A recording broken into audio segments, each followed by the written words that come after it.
ನಮಸ್ಕಾರ, ನನ್ನ ಹೆಸರು ಸವಿತಾ ಅಂತ. ಈ ದಿನ ನಾವು ಮ್ಯಾಪಲ್ಲಿ ಒಂದು ಬದಾಯಿ ಅನ್ನೋ ಒಂದು ಸಂಸ್ಕೃತಿನ ನಾವು ಪ್ರಸ್ತುತಪಡಿಸ್ತಾ ಇದ್ದೀವಿ. ಮುಖ್ಯವಾಗಿ ನಮ್ಮದು ಬದಾಯಿ ಸಿಸ್ಟಮ್ ಹಿಜರಾ ಕಲ್ಚರಲ್ದು ಮುಖ್ಯ ಉದ್ದೇಶವಾಗಿ ನಾವು ತಲಾಂತರದಿಂದ ನಡೆಸ್ಕೊಂಡು ಬಂದಿರುವಂಥದ್ದು ಏನು ಅಂತ ಹೇಳಿದ್ರೆ, ಸಂಭ್ರಮ ಸಮಾಜದಲ್ಲಿ ಇರುವಂಥ ಕುಟುಂಬದ ಜೊತೆಯಲ್ಲಿ ನಮ್ಮ ಸಮುದಾಯದವರು ಅವ್ರ ಮನೆಯಲ್ಲಿ ಮಗು ಹುಟ್ಟಿದ್ರೆ, ನಾಮಕರಣ ಆದರೆ, ಮತ್ತು ಏನಾದರೂ ಖುಷಿಯ ಸಂಭ್ರಮಾಚರಣೆ ಮಾಡಬೇಕಾದ್ರೆ ನಮ್ಮನ್ನು ಆಹ್ವಾನಿಸಿ, ನಮ್ಮಿಂದ ಹಾಡಿಸಿ, ಕುಣಿಸಿ, ನಲಿಸಿ, ನಮಗೂ ಕೂಡ ಉಡುಗೊರೆನ ನೀಡಿ ಅವರು ಪೂರೈಸಿ ಕಳಿಸ್ಕೊಡ್ತಾರೆ.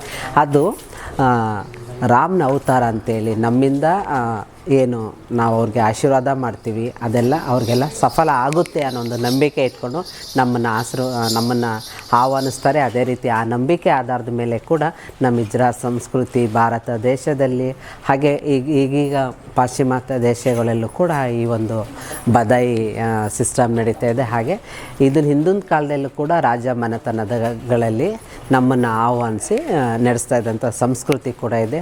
ಅದೇ ರೀತಿ ಈ ದಿನ ನಾವು ಮ್ಯಾಪಲ್ಲಿ ಮೊದಲನೇ ಶೋ ನಾವು ಮಾಡಿದ್ದೀವಿ. ನಮಗೆ ಒಂದು ಚಿಕ್ಕ ಸಮಯದಲ್ಲಿ ಅವಕಾಶ ಮಾಡೋದಕ್ಕೆ ಸಮಯ ಸಿಕ್ತು. ಅದನ್ನು 1 ಗಂಟೆಗಿಂತ ಹೆಚ್ಚು ಸಮಯ ನಾವು ಬಳಸ್ಕೊಂಡಿದ್ದೀವಿ.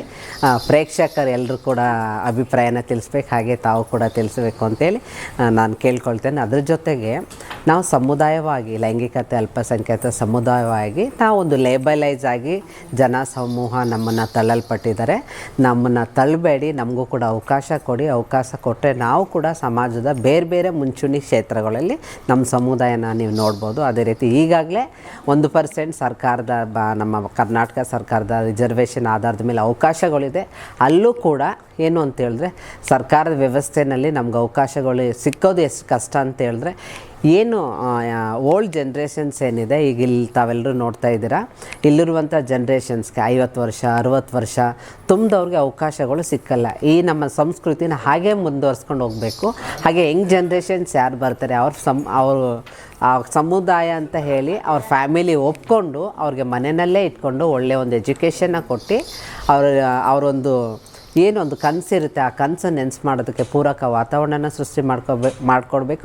ಅದೇ ರೀತಿ ಸಂಘ ಸಂಸ್ಥೆಗೂ ಕೂಡ ಇದ್ದಾವೆ, ಸಮುದಾಯ ಆಧಾರಿತ ಸಂಸ್ಥೆ. ಲೈಕ್ ನಮ್ಮ ಪಯಣ ಸಂಸ್ಥೆ ಥರ ಕರ್ನಾಟಕದಲ್ಲಿ ಎಲ್ಲ ಜಿಲ್ಲೆಗಳಲ್ಲೂ ಕೂಡ ಇದ್ದಾರೆ. ಆ ಥರ ಯಾರಾದರೂ ತಮ್ಮ ಮನೆಯಲ್ಲಿ ಕಂಡು ಬಂತು ಅಂದರೆ ಖಂಡಿತ ಸಮುದಾಯ ಜೊತೆ ಇಂಟ್ರ್ಯಾಕ್ಟ್ ಮಾಡಿ. ಹಾಗೆ ಸೈಕ್ಯಾಟ್ರಿಸ್ಟ್ಗಳು ಕೂಡ ಇದ್ದಾರೆ, ಫ್ರೆಂಡ್ಲಿ ಕಮ್ಯುನಿಟಿ ಸೈಕ್ಯಾಟ್ರಿಸ್ಟ್. ಮತ್ತು ಕರ್ನಾಟಕದಲ್ಲಿ ಬೇರೆ ಬೇರೆ ಹಾಸ್ಪಿಟಲಲ್ಲೂ ಕೂಡ ಇರ್ತಾರೆ. ನೀವು ಖಂಡಿತ ಅವರನ್ನು ಅಪ್ರೋಚ್ ಮಾಡಿ ತಮ್ಮ ಮಕ್ಕಳನ್ನ ಅವ್ರ ಹತ್ರ ಕರ್ಕೊಂಡೋಗಿ ಇಂಟ್ರ್ಯಾಕ್ಟ್ ಮಾಡಿಸಿ. ಅವ್ರದ್ದು ಮನಸ್ಸು ಕೂಡ ಒಂದು ಖಿನ್ನತೆಯಿಂದ ಹೊರಗಡೆ ಬರೋದಕ್ಕೆ ಸಹಾಯ ಆಗುತ್ತೆ ಅಂತೇಳಿ ಮನೆ ಮೊದಲು ಒಪ್ಪಬೇಕು, ಪೂರಕವಾದಂಥ ವಾತಾವರಣ ಸೃಷ್ಟಿ ಮಾಡಿಕೊಡ್ಬೇಕು. ಸಮಾಜದಲ್ಲಿ ಅವರು ಕೂಡ ಬೇರೆ ಯಾರೂ ಅಲ್ಲ, ಗಂಡು ಹೆಣ್ಣು ಮತ್ತು ಲಿಂಗ ಅಥವಾ ಅಲ್ಪಸಂಖ್ಯಾತ ಮಹಿಳೆ ಇರ್ಬೋದು, ಪುರುಷ ಇರ್ಬೋದು, ಅವರು ಕೂಡ ನಮ್ಮ ಮಗಳೇ ಅಂತ ಒಪ್ಕೊಂಡು ನಮ್ಮನ್ನು ಕೂಡ ಸಾಕಿ ಸಲುವಿ ಉತ್ತಮ ಸಮಾಜ ನಿರ್ಮಾಣಕ್ಕೋಸ್ಕರ ನಾವು ನೀವೆಲ್ಲ ಜೊತೆಯಾಗಿ ಕೈ ಜೋಡಿಸ್ಬೇಕು ಅಂತೇಳಿ ಕೇಳ್ಕೊಳ್ತಾ ಇದ್ದೀನಿ. ಪಯಣ ಸಂಸ್ಥೆಯ ಸೆಕ್ರೆಟ್ರಿ.